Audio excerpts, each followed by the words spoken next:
ജനങ്ങൾ കാത്തിരിക്കുക, ഞാൻ കാത്തിരുന്നില്ലെങ്കിലും അത് എന്താണ് കാരണമെന്ന് നിങ്ങളോട് ഞാൻ പറയേണ്ടതില്ല. എനിക്ക് അല്പം ക്ഷീണമാണെങ്കിലും ഈ ദൂര യാത്ര ഉൾക്കൊള്ളുന്ന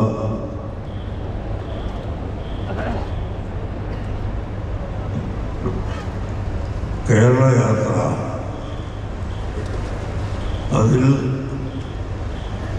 ഒരെളിയ പ്രവർത്തകനായി സംബന്ധിക്കാൻ ഞാൻ സമ്മതിച്ചത് എൻ്റെ കൊണ്ട് ഞാൻ സമ്മതിക്കുന്നത് കൊണ്ട് ഒരു വ്യക്തിയെങ്കിലും വരികയോ അവർ യാഥാർത്ഥ്യം മനസ്സിലാക്കുകയോ ചെയ്താൽ എനിക്ക് അല്ലാഹുവിൻ്റെ പൊരുത്തം ലഭിക്കുമെന്ന ഒറ്റ ഉദ്ദേശത്തിലാണ് ഈ കേരള യാത്ര സംഘടിപ്പിച്ചത്.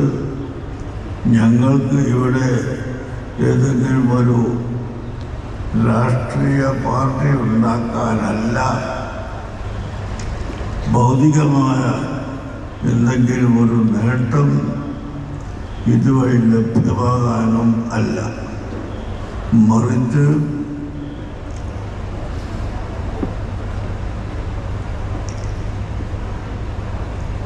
ഇന്നത്തെ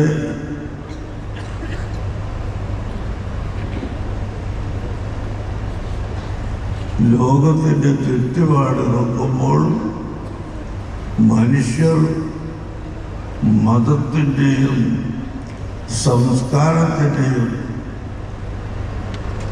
പേരിൽ ഭിന്നിക്കുകയും കലഹിക്കുകയും ചെയ്തുകൊണ്ടിരിക്കുന്നു. അതോടൊപ്പം ആളുകളെ തല്ലിക്കൊല്ലുന്നതിന് യാതൊരു പ്രശ്നവുമില്ലാതെ ആ പ്രവൃത്തി ചെയ്തവർ തന്നെ സന്തോഷിക്കുകയും ചെയ്യുന്നു. അതുകൊണ്ട് ജനങ്ങളെ തട്ടി ഉണർത്തലും അസ്സുറാത്തുൽ മുസ്തഖീം എന്ന വഴി കാണിച്ചു കൊടുക്കലും നിർബന്ധമാണ് എന്ന നിലക്കാണ് ഞാൻ ഈ കേരള യാത്രക്ക്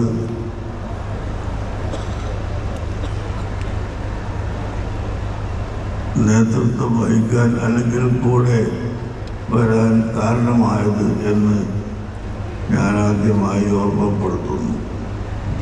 പരിശുദ്ധ ഖുർആനിൽ ധാരാളം പ്രാർത്ഥനകൾ അല്ലാഹു തആല പഠിപ്പിച്ചതിൽ ഒരു പ്രാർത്ഥനയാണ് അൽഹഖ്നി ബിസ്സാലിഹീൻ, പിന്നെ സജ്ജനങ്ങളുടെ കൂടെ ചേർക്കണമേ അല്ലാഹുവേ. മറ്റൊരു ശാസനയാണ്, കൽപ്പനയാണ് വകൂനു മഅ സ്വാദിഖീൻ, നിങ്ങൾ സജ്ജനങ്ങളുടെ കൂടെ, സത്യം പറയുന്നവരുടെ കൂടെ, യാഥാർത്ഥ്യത്തിന് വേണ്ടി നിലകൊള്ളുന്നവരുടെ കൂടെ ആവണം, നിങ്ങൾ അവരിൽ നിന്ന് വിട്ടുപോകരുത് എന്ന് വിശുദ്ധ ഖുർആനിൻ്റെ കൽപ്പന.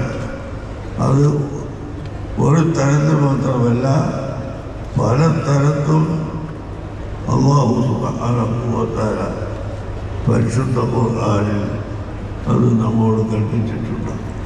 നിങ്ങൾ സജ്ജനങ്ങളുടെ കൂടെ ആവണം, നിങ്ങൾ സജ്ജനങ്ങളുടെ മാർഗത്തിൽ നിന്ന് ഒഴിഞ്ഞു പോകരുത്.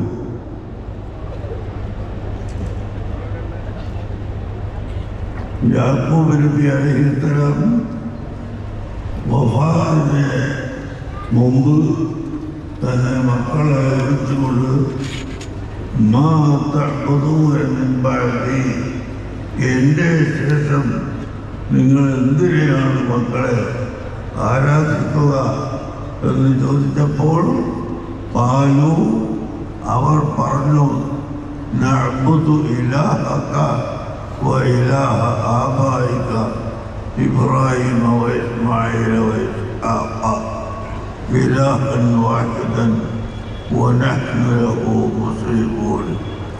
ഞങ്ങൾ നിങ്ങളും നിങ്ങളുടെ മുമ്പുണ്ടായിരുന്ന ഞങ്ങളുടെ നബി അലൈഹിസ്സലാമിൻ്റെ മകനായ സുലൈമാൻ നബി അലൈഹിസ്സലാം ഇങ്ങനെ തുടങ്ങിയ ധാരാളം അമ്പിയാക്കളും നല്ല ജനങ്ങളും കഴിഞ്ഞു പോയിട്ടുണ്ട്. ഇവിടെ അത് 2-3 പറഞ്ഞു. ഇബ്രാഹിമ ഇസ്മാഈല. ആ മഹത്തായ സത്യത്തിൻ്റെ കൂടെ നാം എല്ലാവരും നിൽക്കണം. അങ്ങനെ നിന്നാൽ നമുക്കും ലോകത്ത് വിജയം ഉണ്ട്. അത് എന്തെങ്കിലും താൽക്കാലികമായ ഭൗതിക നേട്ടം കണ്ട് നാം കലഹിക്കുകയും ഭിന്നിക്കുകയുമാണ് എങ്കിൽ ഒരിക്കലും നമുക്ക് വിജയം കൈവരിക്കാൻ സാധിക്കുകയില്ല. നമുക്ക് പരാജയമായി പോകും എന്ന് മാത്രം ഞാൻ ഈ സമയത്ത് നിങ്ങളോട് ഓർമ്മപ്പെടുത്തുകയാണ്.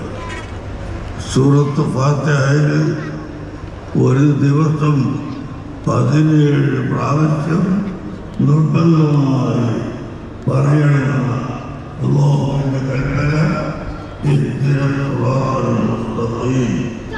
صراط الذين أنعمت عليهم غير المغضوب عليهم ولا الضالين.